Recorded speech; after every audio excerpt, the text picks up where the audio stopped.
All right. Hey guys, how's it going? It's Joy. I'm back again with another video. I hope that you guys are doing well and I hope that you guys are staying safe. So, today, you guys, I wanted to touch on two topics today. I was actually just kind of thinking about some things overall, and this kind of just came to mind.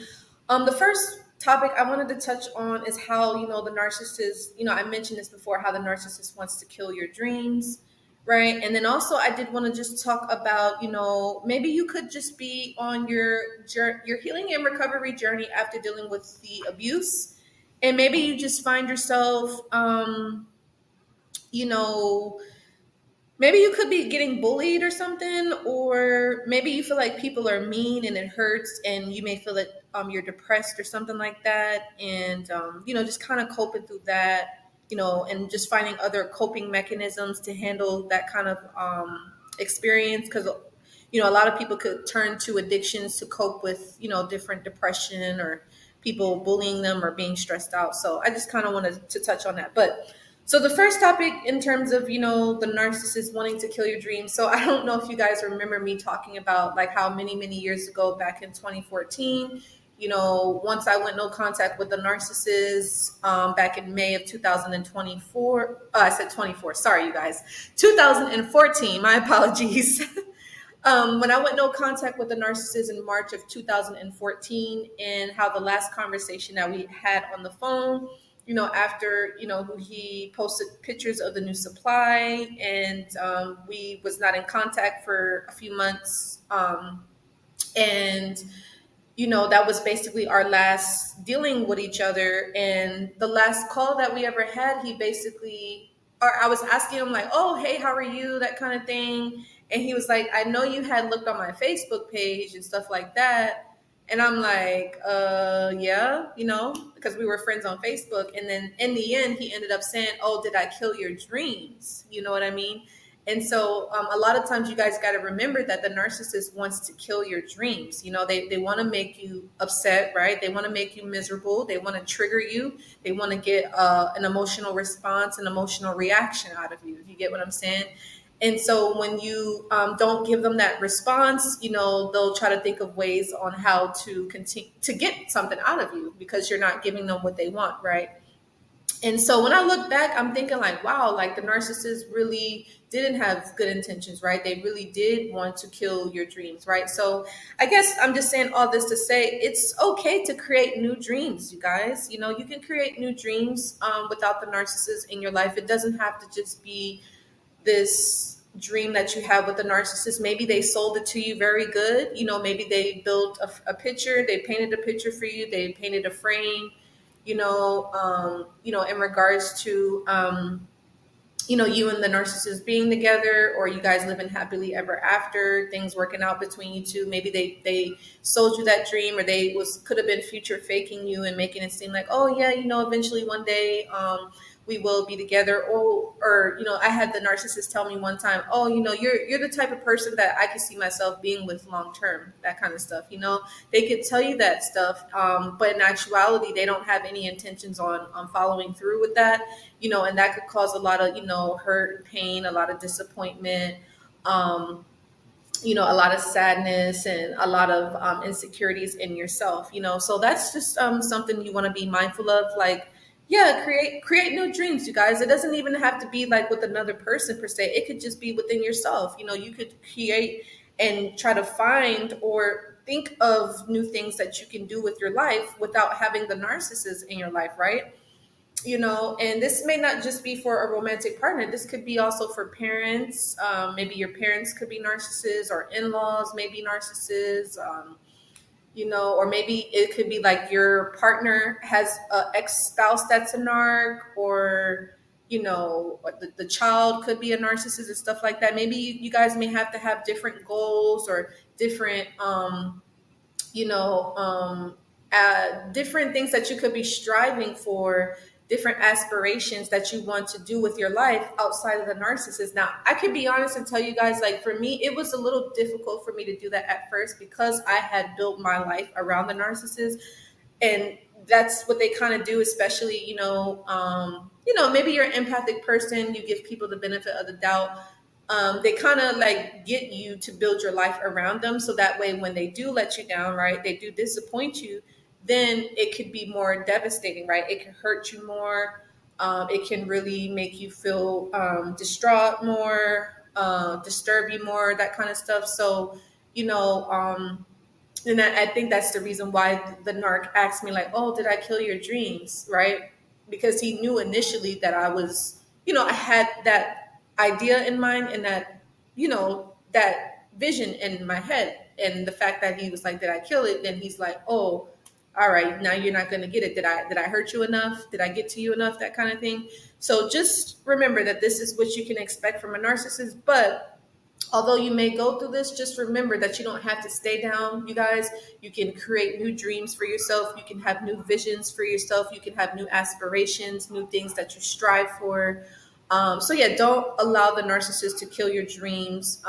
You have to work on rebuilding yourself back up. Now, if you're having a difficult time doing this, then please do not hesitate to reach out to me, because I would love to support you in any way that I can. Sorry about the dog in the background, y'all. But yeah, so just make sure that you just talk to someone about it, so that way you can start feeling better about yourself, feeling better about the situation, and trying to make sense of what it is that you've gone through in terms of dealing with the narcissist. Right now, I do actually have another topic I wanted to talk about. Maybe this might be a 3-in-1 type of video, or we could for sure do a part 2. But dealing with separation anxiety when it comes to you being in no contact with the narcissist, we're going to for sure do another video on that. I was just thinking about how a lot of people can be dealing with this as well. Like, let's say you haven't been in contact with your narcissist for a really, really long time, and maybe it really makes you uncomfortable. It makes you feel like sad, you feel lonely, you feel worthless. Maybe you might feel fearful, you could feel afraid, you could feel like, oh my God, like I need to say something, I need to do something. You could have anxiety, you could be feeling stressed out, you could be having sleepless nights. Just remember, again, you guys, the more you're in contact with the narcissist, the more hurt you're going to feel, right? The more you're in no contact with the narcissist, the more you're in contact with the narcissist, the more pain you're going to feel, right? The more you're in contact with the narcissist, the more betrayals you're going to get, the more disappointments you're going to feel, the more upsets you're going to feel, right? The more insecurities you're going to feel. But if you're in no contact, although I know it may feel uncomfortable, I know it may make you feel uneasy or make you feel anxiety, but just remember that this is just a temporary thing. The feelings that you're going through, maybe you could classify them as a negative feelings. Just realize that maybe this is just a process of your recovery, and just know that these negative emotions are going to pass once you begin to change your mindset, once you begin to change your mentality and understand that the person that maybe you thought was your lover, or thought was your source of happiness, or you thought was the love of your life, is the person that is a source of your pain, a person that is a source of, betrayal, traumas, right? Negative emotions, you know what I'm saying? So just, you want to keep that in mind. I will for sure do another video on that, because I feel like a lot of people could be dealing with that. A lot of people could be anxious too, right? You could be anxious, like maybe you're not in contact with the narcissist. You might be like, well, do they want to get back with me, or do they want to, like, are they leaving my life forever? Am I not going to talk to them anymore? Can we at least be friends? Or so a lot of people could be dealing with that kind of stuff. And, if that is you right now, if you're having separation anxiety, it's just understand that it's okay to be alone as well. It's totally fine to have time to yourself. It's totally fine to focus on yourself. It's totally fine to focus on what's in front of you, your priorities, your responsibilities, your children, your life focus, your life priorities or goals. Like, it doesn't always have to be focused on the narcissist, right? Or what on other people are doing. And it's nothing wrong with, like, having friends and colleagues and whatever like that. But at the end of the day, like, put some energy and attention on yourself. Focus on what you're doing, right? So that way, you won't focus so much on the separation that you could be having with the narcissist, right? But no, we'll for sure do another video on that, because I think that is a big one, having separation anxiety when it comes to dealing with the narcissist. So yeah. And then also to this topic here, I do want to touch on in the next video as well, but we'll kind of go over it briefly here. But For some of you, you could be dealing with being bullied by some people. You could feel that people are mean to you, like, and it could just be coming. You could feel that way for different reasonings. Like for some of you, you could feel like you're not pretty or something. You could feel ugly. You could feel fat. You could feel unattractive. You could feel unimportant. You may not feel desired sexually, or you could always feel like people are out to get you, or you feel like nobody loves you, or um, you could always feel like someone's going to hurt you. And the biggest thing that helped me, because for a lot of you, all of these feelings and emotions that you could have could cause you to go in a negative downward spiral, right? It could cause you to feel depressed. It could cause you to feel isolated. It could cause you to feel alone. And because of you feeling this way, or even it could be from previous relationships, you could also feel like you don't trust people. You could feel like people are always going to hurt you, or people are always lying to you. And you could find yourself frustrated as well. You could feel frustrated because of you're having these different feelings and emotions, and you could turn to drugs. For some, you could turn to sex, you could turn to porn, you can turn to eating, like overeating or overspending or overworking or whatever. And you could find that maybe this is going to help cure whatever it is that you're feeling, whatever emotions, or because maybe again you might feel bullied or depressed or whatever hurt. But just understand again, this too is just something that's a process as well, something that could be a part of your recovery journey. And I guess the biggest thing is that whoever you feel like is bullying you, you do just want to make sure that you keep your distance from that individual and you stay clear, right? Stay far away from people that make you feel unwelcome or valued, or people that don't respect you, or people that make you feel not good about yourself. Individuals that are narcissists, or normal people that could just be toxic, unhealthy, or dysfunctional in some way, or people that like drama, or people that like chaos and all kinds of stuff. You know what I'm saying? Um, and also people that have certain addictions, right? If you find that people are negative influences around you, or they behave in, you know, extreme, crazy, wild ways, then, you just want to make sure that you're around the right people, right? You want to be around people that motivate you, right? That inspire you, that empower you, versus people that are draining you, or, that are toxic, that are, drama filled or negative filled, or, always, starting something or trying to make people feel bad, or whatever the case is. You get me? So, you just want to be mindful of that. But if you are dealing with the stuff that I mentioned, as far as being bullied, or, you feel like people are so mean, and that could be the case. There are some people out there that behave this way, but you just want to get to the point where you just don't care as well. Like you want to just say, I don't care what people think. I care about what I think. I care about what God thinks. And on the people that I know that love me and that I trust, you care about what those people think. But if people are not, if they don't know you or whatever, and they're not helping you in any way, it's like, really, it's like you shouldn't want people to like you or whatever like that, especially like if they don't know you, right? Or if people are too quick to judge you without knowing you, it's just like, why care? Like, no, like, I guess what I'm trying to say is like, you don't have to care what other people think, because whatever the people say and think about you shouldn't matter. It only, again, matters what you think about yourself. Now, if you don't think highly of yourself, then that's where you may want to do some inner work, right? You may want to reach out to someone and kind of work on your self-esteem, work on your value, work on your self-worth and your image, because that could be causing you to have insecurities about yourself. And it could be causing you to want to people please. It could be causing you to be a doormat and to do things that you really don't want to do, but you could just be doing it because you want to be liked.